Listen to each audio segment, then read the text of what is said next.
Welcome to Your Money Guides, brought to you by Interface Financial Planning. In this guide, we're going to be looking at the benefits of using an independent financial advisor and why taking independent financial advice makes perfect sense. If you are looking for help with your money or for financial advice or financial planning, you will be faced with a number of choices about how to access this advice or help. You could possibly use the internet, or use a telephone-led service. You could even do it yourself, or you can engage a financial advisor or financial planner. There are two reasons why somebody may prefer a direct option or a do-it-yourself approach to using a financial advisor. Firstly, they may not want to pay the costs involved with the financial planning service provided by a financial advisor, believing they will save money by not using the service. Secondly, they may think that they get a better outcome by doing things themselves. For example, they may believe that they can achieve higher or better returns on their invested money. There's a trend in the medical market which suggests that over 80% of people will now seek their first line of help from the internet before they even approach their doctor. This sort of trend, where the internet is the start point for information, is now commonplace in industries across the whole of the business spectrum. Looking at the medical example, although most people click onto Google when they first have a medical concern, the number of people visiting their doctor has not gone down. The professional medical support and advice that can be assessed face-to-face remains as important as ever. The benefit of using professional and qualified expertise is undiminished by the explosion of online information and services. This is also true within the financial services market. There is a real value in seeking out professional advice. So, why is professional advice important? The requirement for good financial planning support arises from a variety of reasons. Financial matters are often complex. There are also often many different ways of tackling a financial requirement. Also, most financial planning is holistic, i.e., what you do in one area of financial planning will affect another. This is the hip bone is connected to the thigh bone idea. Another reason is that the costs of many financial products are sometimes unclear and there can be hidden costs. Also, making mistakes can be costly, so therefore avoiding mistakes is highly beneficial. As well as this, regulation is rife. This means that many financial planning steps are covered by regulatory controls. This means you will have a high level of protection if you enter into a financial transaction or take financial advice through certain channels and in certain areas. It is worth noting, though, that not all areas are protected. Professional advice is also important as many financial decisions are subjective. For example, relying on future and unknown investment returns to support the value of the decisions and steps taken. In overall terms, financial planning is often difficult. It's convoluted and it's easier to handle with an expert involved. It's not something to be taken lightly and is always better for a concentrated approach. Taking professional advice is sometimes unavoidable, as some areas of financial planning are almost impossible to undertake on a DIY basis. DIY investing is the position where an individual makes their own arrangements for themselves. However, there are many areas of financial planning where advice should always be taken, and in many cases, in reality, it is almost impossible to pursue a DIY approach. For example, it would be very difficult for an individual to arrange and map their own phased retirement plan, or for somebody to put in place the correct and most appropriate trust wording to protect their assets from inheritance tax. If somebody chooses to take out critical illness cover, do they know which policies have the best definitions and terms, as this is not a product to judge solely on the premium rate? Specialist advice is just that, specialised. And because so much of the financial planning requirement is connected or interconnected, then the advice required and by definition the steps needed to take in one area could knock on to another. This is why good financial advice is often described as holistic. Is there a hidden value of getting good advice? Well, there is one subtle area of getting advice from a professional advisor which may not at first be apparent. Good financial advice involves large amounts of legwork. This may not be a word that is often touted by financial advisors as a benefit of their work, however, it should be. Legwork is a way of describing the large amount of research, dissemination of information, and the paperwork that's needed to be done and the time that this requires. To get great financial planning results, there is a requirement to work with the right information, to keep records, and to review matters regularly, which involves keeping up to date with related matters, many of which change regularly. Your financial planner can do all of this for you. In terms of the changing landscape and the need to keep on top of matters, a good example in recent times is the introduction of various new types of ISA, accompanied by the different allowances and limits. This changes the options available to investors. A good financial planner can bring this to their client's attention, highlight whether this makes a difference, and analyse the new options. This is why the term financial planning may sometimes help describe the process better than financial advice. Yes, much of the work involves providing advice on things like suitable companies, products, plans, funds, on the risk position and on asset allocation. But in addition, there will be much of the work that is about hard graft and keeping on top of everything that surrounds the advice provided. At the heart of the financial planning market lies the independent financial advisor. The easiest way to describe an independent advisor is to state that they are unrestricted in how they can advise you, and any advisor that is not independent will be restricted to some degree. The current regulatory environment has provided a distinct line between advisors that are independent and those that are restricted.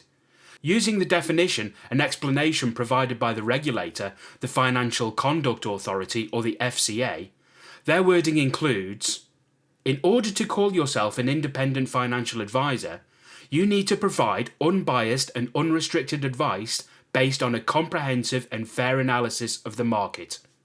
The FCA also say, genuinely independent advice is free from any restrictions that could affect the advisor's ability to recommend what is best for the customer.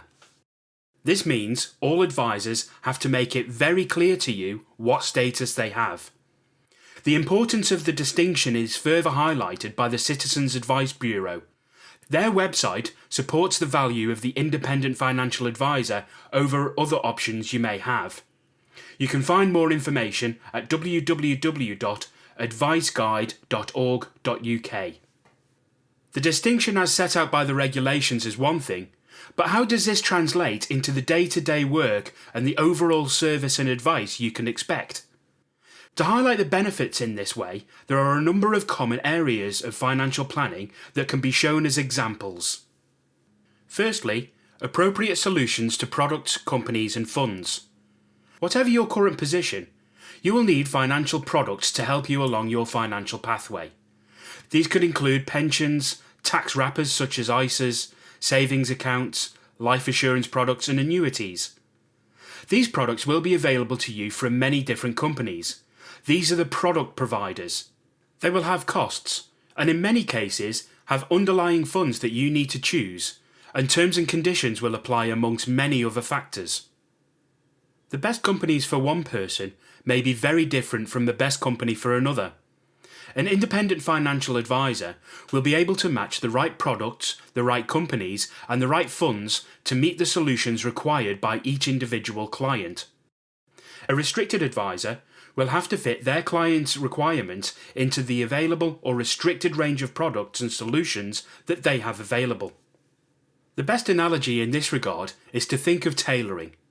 An independent financial advisor is able to create and manage a bespoke solution for their client, the equivalent of a tailor-made fit. A restricted advisor has to offer an off-the-peg solution. They have to find something off their railings. All advisors must provide suitable advice. So the main distinction comes from the available financial products different advisor types have at their disposal. The second example is where investment advice is required. The most common method of finding the right mix of investment is via an asset allocation model. This is where the investor's requirement is allied to a carefully selected asset split, which will be married to the investor's risk tolerance. Over many years, considerable research has been undertaken into the best way of constructing portfolios and generating returns within given risk parameters. Time after time, the results from the research show that asset allocation is the key determinant of future returns. The asset allocation decision is the key influencer. An independent financial advisor can construct an asset allocation approach without any restrictions on which companies or funds that are used. There are also specialised areas of advice where the distinctions between an independent approach and a restricted approach become more apparent. Let's take the position where an individual comes up to retirement. They may have a pension fund which needs converting into income. In this instance, there may be numerous options: annuities, drawdown, phased retirement options and other products, sometimes known as third-way products. It seems logical to state at this critical point in time, all individuals should have all options available to them.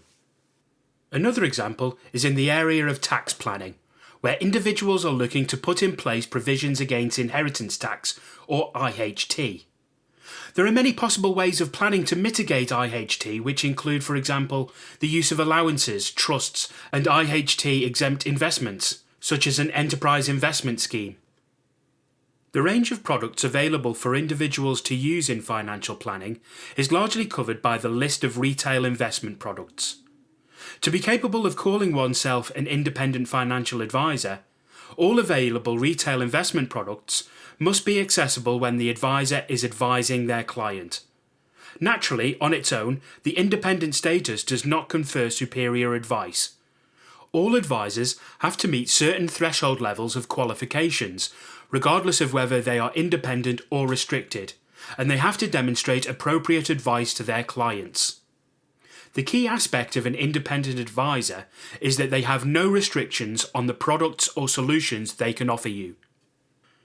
As I stated earlier on in this guide, dealing with financial matters can be complicated and can involve a variety of overlapping and possibly competing requirements. There is very limited financial education provided to people through their school years, and this leads to a situation where the average person has to learn as they move through their working years and into retirement. The financial world that exists today is very different to the world that existed 20 years ago. The level of interest rates is different, the cost of financial products are different, the options at retirement are different, the tax schemes available are different, the regulations and financial protection schemes are all different. No doubt, most of this will be different again in another 20 years. Getting advice to help with all your requirements in these areas makes good sense. Your advisor, however, will be more than just an advisor. They will be a provider of news and information. They will have access to systems and software, and they will be able to help you with much of the paperwork that goes with entering into financial arrangements. Crucially, they will be able to help you disseminate information, of which there is a great deal, and help you make sense of this. In summary, the outcome of this is that the relationship between an advisor and their client is a long way from just being that of an advisor. This is in fact just one part of a much bigger package of services, and it's this overall aspect of what a good advisor can and should do for you that makes using an advisor a compelling argument.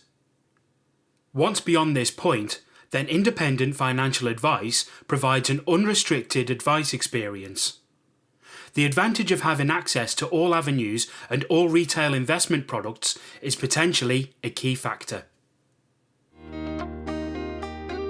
For more information, visit our website at interfacefinancialplanning.co.uk.